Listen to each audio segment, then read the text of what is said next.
Now when the 7th house lord in the D9 chart of the Navamsa goes into the 8th house, now this is the placement where the change in your life or the change in your partnership or the better change, the better results may come through only after an upheaval, only after a transformation, and after you overcome obstacles, challenges, issues.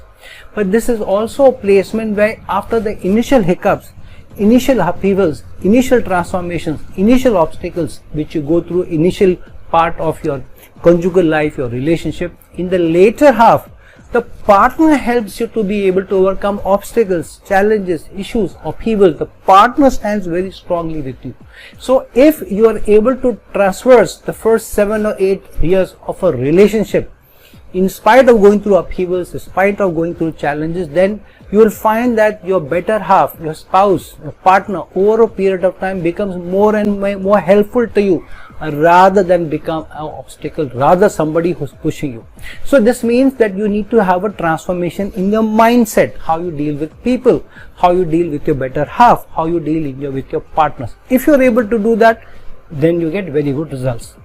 This is also placement where sometimes in certain situations, not all, you may also find very helpful in-laws. Now helpful in-laws doesn't mean that you get a lot of money or gains from them, but they are people who may be a motivating factor in your life, they are the supporting factor in your life. Many times they help to keep the peace between you and your spouse as well, and in some way or the other they have some presence in your life, especially if the placement is good. But if the placement is not so very good, it is the 8th house, then you will go through a transformation through your in-laws, which means initial part of the life may be good, in-laws may like you, however the slightest challenge with your partner, in-laws may be somebody who become your biggest enemy. So this is something which you really need to be careful about.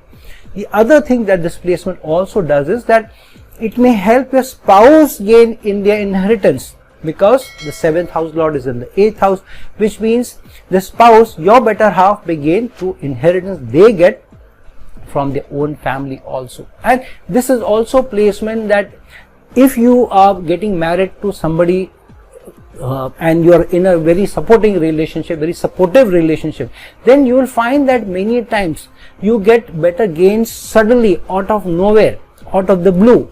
Challenges may also come out of the blue, but better gains may also come. You may get surprised that you don't know where a sudden help came in. I know many people with this placement where they wanted to buy a house, they almost had no money, and some way the sources became available to them.